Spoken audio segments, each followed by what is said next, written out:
Good afternoon, everyone. I'm Stacy Scott, and I take care of the marketing and client relations here at Wickham Financial and Insurance Services, and I'm also your host for today's webinar. Thank you so much for joining us today for this month's Lunch and Learn webinar. This is a topic that I know really hits home for a lot of folks, including myself, as the mother of two whose boys are growing up faster than I would like to admit. And I am really approaching those college planning days. Are you ready to tackle the complexities of college planning from a financial standpoint? Graham's going to navigate this ever-evolving landscape of higher education expenses for us. So whether you're a parent, a guardian, maybe even a student preparing to go to college yourself, this is an invaluable opportunity to gain a deeper understanding of the college planning process from a financial standpoint. If you find yourself with any questions and you would like to get more time with Graham to talk about this or really any other topic, you can click on the calendar that's going to pop up periodically through this presentation and choose the time and the day that work best for you, and we'll get that scheduled for you. And now, with all of that underway, let's turn things over to Graham. Hey, thank you, Stacy, and thank you for our listeners being on the call. And yeah, I think Stacy hit the nail on the head. It's front of mind. It's front of mind definitely for me too. I have a 15-year-old, and we're thinking about that next stage, that next step. And for any of you on the call that already have children in college, listen, you're right in the middle of the fight. You know what we're talking about. But maybe we're just bringing it back up to the surface. So thank you all for being on the call. We do think it's continuing that education series, that education approach that we hold ourselves accountable. That's a hallmark of what Wickham's all about. So again, just one other aspect of education that we wanted to bring to the forefront, a part of wealth management, right? So let's talk about the college cost. I don't think it's going down, right? I think we can all agree on that.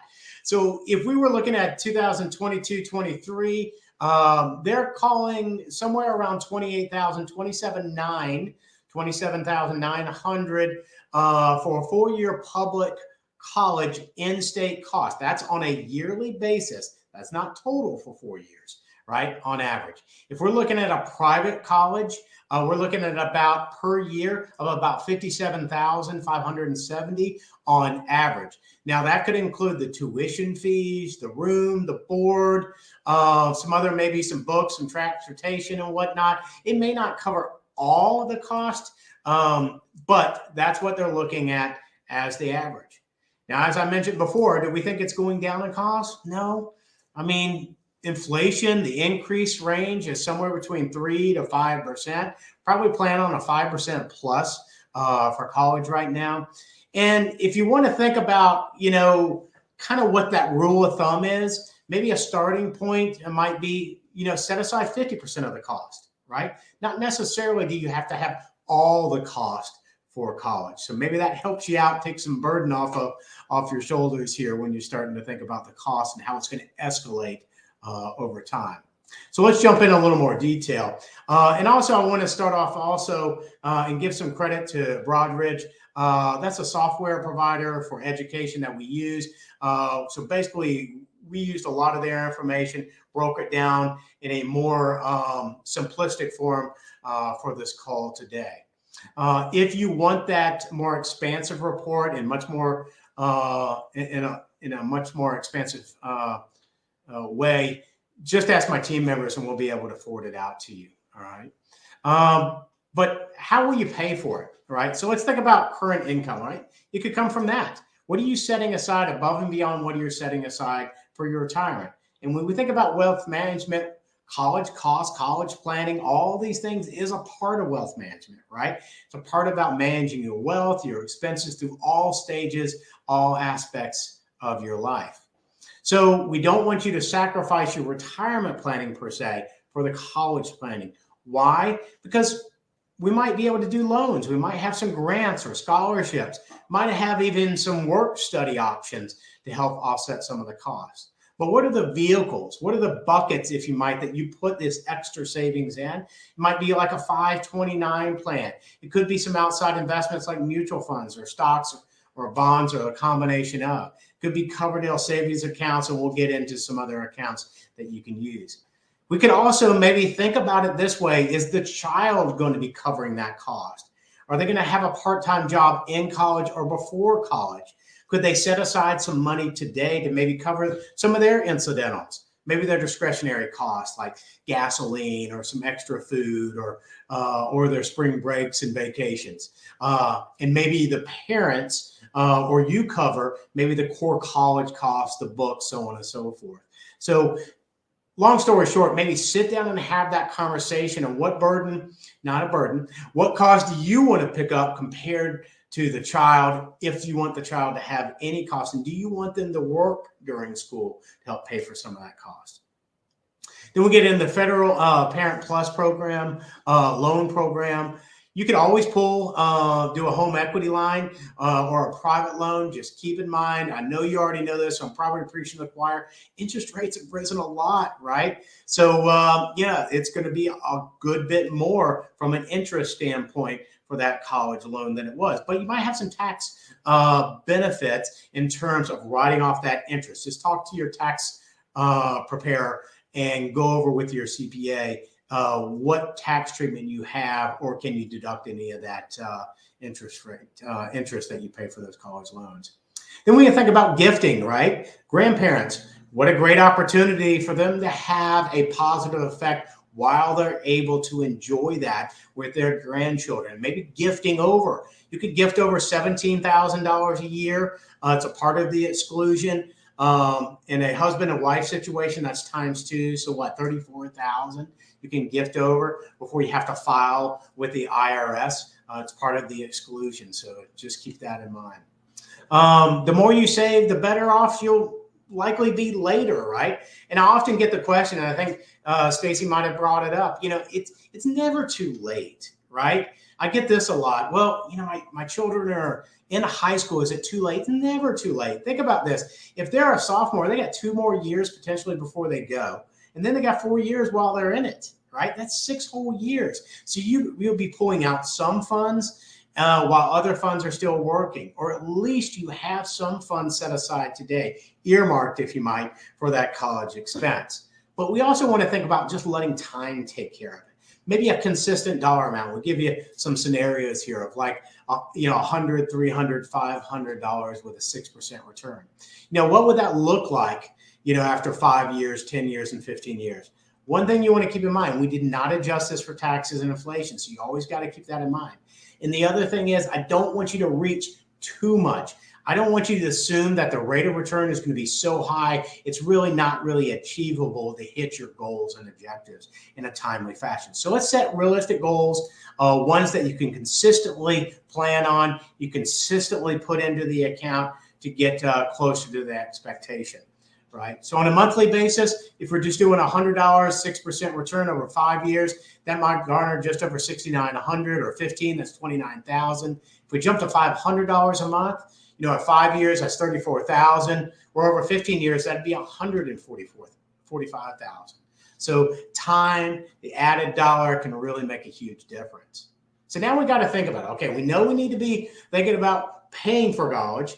So where do we go for this? What are the accounts? What are the vehicles, outside of the investments per se, that we're going to be using, right, to maybe help shelter taxes, to help pay for that college? So let's go over a handful of these. Again, we don't go into extensive details in all this. We just don't have time, but we wanted to cover in some detail some of the core areas that we see used the most. So basically a 529 plan, probably the most widely tax advantaged vehicle. Think about it this way. It's an account, it's a plan, right? Each state has them, right? The money that you put in is not deductible on your taxes unless you do it in the state like Georgia. You got to do it through TIA Craft, Path to College, not through financial advisors. You got to go direct to TIA Craft, Path to College. That's just Georgia. You can get a deduction on your contribution. And you got some added benefits of funding a state plan that you reside in. All right. Happy to go into that in a lot more detail later if you want to have a side conversation. All right. But basically, this is how it works. You put money into the 529. You got some pretty high contribution limits. We're looking at about 235,000 up to about 529,000 max contributions in a total that you can put into those. It's each state's going to have their guidelines. Again, it could be deductible, the contribution, or a portion of it. Might not be. It grows tax deferred or tax free if used for qualified education. Right? If you pull out early, you don't use it for qualified education, that's where you might get hit with some penalties, some additional taxes. So we want to just be mindful of where we're going to use it, when we're going to use it, potentially how much. Are there any other siblings in the family? Any other younger children? Any other family members that might use these funds? All right. So think about it this way. Also, for K through 12, all right, some of the funds up to $10,000 can be used from that for K through 12, all right? So not just college. That's something that's changed not too long ago. Then we get into not widely used, but 529 prepaid tuition plan, all right? So that's basically paying for in-state college today, maybe at a discount, all right, or you're getting a credit today on today's dollars compared to the inflated value down the road, all right? Let's jump into Coverdell Savings. So this is a vehicle similar to a 529. It's got an income, it's got a contribution limit quite a bit less. Still grows tax deferred, tax free for qualified education, but your maximum contribution limit is $2,000. So depending on how young and when you start, it may limit from a tax benefit standpoint how much you can put in and what it's really going to grow when you need it. Let's think about custodial accounts. So we got UTMA, UGMA, depends on which state.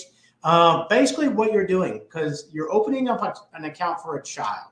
They're a minor, they can't open up, they're not of age.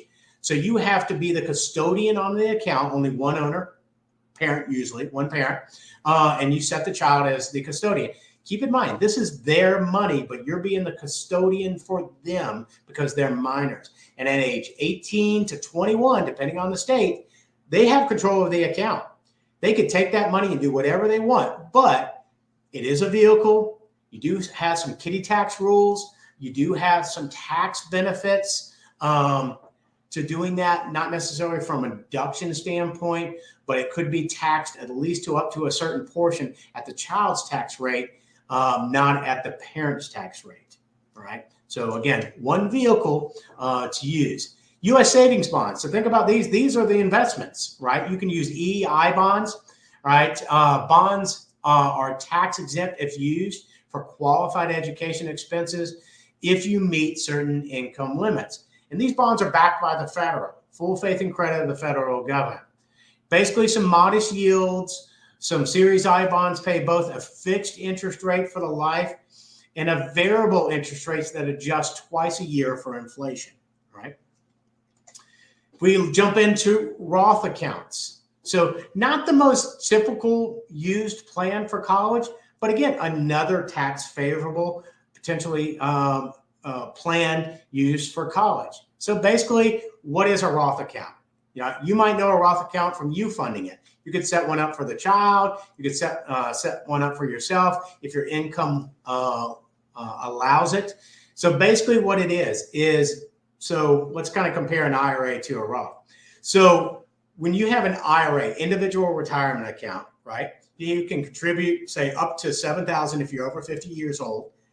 You're over 59 and a half. And in this situation with a Roth, you've held it from first contribution at least 5 years. Everything can come out tax-free. But if you're using it for qualified education, that's another way that you can get funds out without penalties or potential taxes. So again, it could be a vehicle, it might not be a deduction for you in the terms of offsetting your income on an annual basis. That would be more like an IRA, but you can get the tax-free benefit, and that could be the Roth. Now, let's talk about financial aid. And we'll kind of wrap some things on that so we can leave plenty of time for questions, because we usually have a good bit when we start talking about college costs. So let's think about loans and grants and scholarships, work studies. So there's a lot of civic organizations. I'm a part of Kiwanis. So I know that we provide some scholarships. It's not going to pay for the whole thing necessarily, but it can help defray or offset some cost, right? So maybe look for some scholarships through your civic organizations. Maybe there's some companies that would like to sponsor a family or a student for college. Maybe there's a work study program that you could intern, where your child could intern for that company. They provide college costs, the cost of college, as long as they come back and work for the company. There's so many more things that are going on out there than there were even when myself or Stacy, I think I could speak for you when you came along, or at least the listeners. So financial aid can also be based on your needs or merit. So we want to look at that. To determine your financial needs, the federal government and colleges look for primarily at the family's income. So you can go to the college websites and generally get in there and look at the net price calculators and run and get an idea. Just because you feel like you might be in the high income area, I'm not necessarily where everyone wants to define that, but let's definitely say, well over a couple $100,000 or higher, does not mean that you might not be able to have college costs paid for or offset to a good degree by a college. One advisor out there told me, who just focuses on college cost planning, is let's try to find the school that complements the child, right? And not just any school. Because when you find a school that's looking for your child and what their passion is, they're more inclined to maybe do some additional funding. Again, all these rules and regulations, the likes and dislikes change. So do your homework on that. But maybe not just be so quick to pick a college, maybe find the right college that might be really looking for the skill set and the knowledge that your child would want to get out of that school. And also beware of just borrowing too much, right?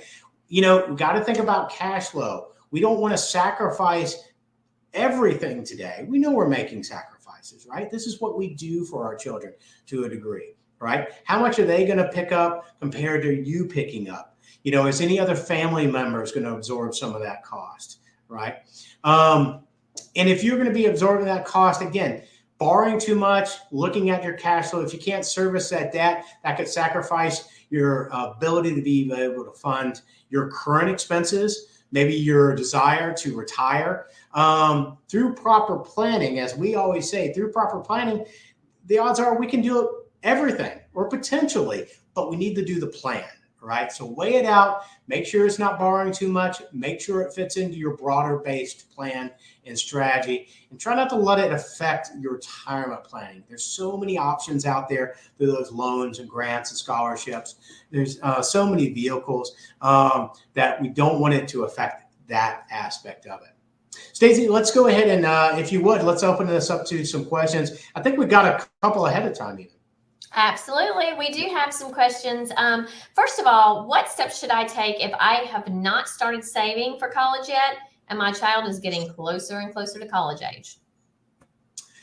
Yeah, don't stress, and I know that's easier said than done, right? Because I know we're all thinking about it, we're all stressing about it. Yes. But don't let it overwhelm you, right?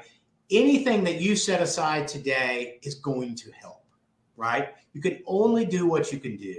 That's why I'm not trying to beat everyone up with create a plan and a plan this and plan that. But when you have a roadmap and you lay out everything that you're looking to do and what's coming in and what's going out, what your expenses are, what can you absorb and what you can't, you have a better perspective, a better point of view of knowing where you can be investing, how much do you need, what you can afford. So I think it's just the act of starting, setting reasonable expectations on returns and end goal should go a long way.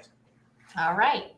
What about the implications of taking out loans for college expenses and when they might be a viable option? Well, I think they can always be a viable option, but I think we have to go back to the expenses, right? So let's make sure that you can handle those expenses, that your budget is not so tight that you have to cut out, say, retirement planning, like I mentioned before, or some other needs that you need today, right? You have those grants and those scholarships, those work to study programs. Explore all those. Explore your options with the schools. Don't be shy to ask for money. Don't assume that you make so much money that your child won't qualify for financial aid. Listen, the schools have money and they're ready to distribute that out. You need to make sure you take the time to ask for it. And if you need to seek advice, I know there's college planners out there that specifically pair you up with colleges and look at the best way to apply for those. Maybe exploring some of those relationships might be a good start. Absolutely. Okay, well, here's a good one. What happens if my child decides not to attend college or chooses a less expensive educational path? How can I adjust my saving strategy to account for that? Well, just stop savings, right? That would be one way to do it. But, when you get into the 529s or you get into the Coverdale savings accounts, if you want to pull it back out, right, and you're not hitting certain ages or holding periods like a Roth and things like that, there could be some penalties and taxes that have to pay. So think about this. Think about, are there any other siblings in the family that might be of need for these funds, right? Is there, are you maybe thinking about going back to school and hiring and increasing your learning capacity? What about your spouse? Are there any other family members? So before you're quick to pull it back out, investigate that first, right? Mm-hmm. Before you start tackling those penalties, you've got to pull them back out of those plans. All right. And how can I involve my children in the process of saving for college and help them to understand the value of education and the importance of financial responsibility? I think this is every parent's desire, right? We want to instill great financial responsibility and education. And, the best way you can do it is be the steward for your children, right? Let's be the model for them to look at, right? And I'm not saying that we have to do everything perfect, but educate them, right? Children, I get it. My son would not want to sit down with me. I've tried for an extended period of time talking about investment planning and all this, but take little nips and opportunities to have a small conversation with them. Show them your investment statement. Show them the power of money growing over time. Give them an opportunity to manage some of their own credit and responsibilities. Most importantly, allow them to fail, right? But willing to catch them, right? But allow them to fail. What about like the children's credit cards, like the green card? I know we used one for our son.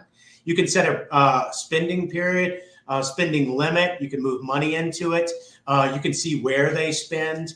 If they have reoccurring charges on it. I know it happened with my son. I get a text, hey, I don't have enough on my card. My XYZ Xbox account bounced. I'm like, well, that's a learning experience, right? You got a budget. They still want their payment if the money's in there or not. Maybe a checking account, So I think getting them involved, allowing them the opportunity to fail a bit so they can learn from that is probably the best advice.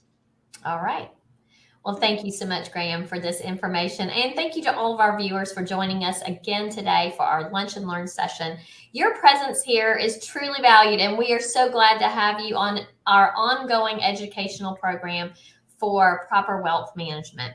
At Wickham Financial and Insurance Services, we are committed to providing you with the latest knowledge to help you to make informed decisions about your financial future. So remember, you can always find the latest and most current information on our website and on social media. And this includes these webinars as well as our weekly wrap up. So please continue to stay connected with us and let's continue this journey together. Thanks again and hope you have a great afternoon. Take care.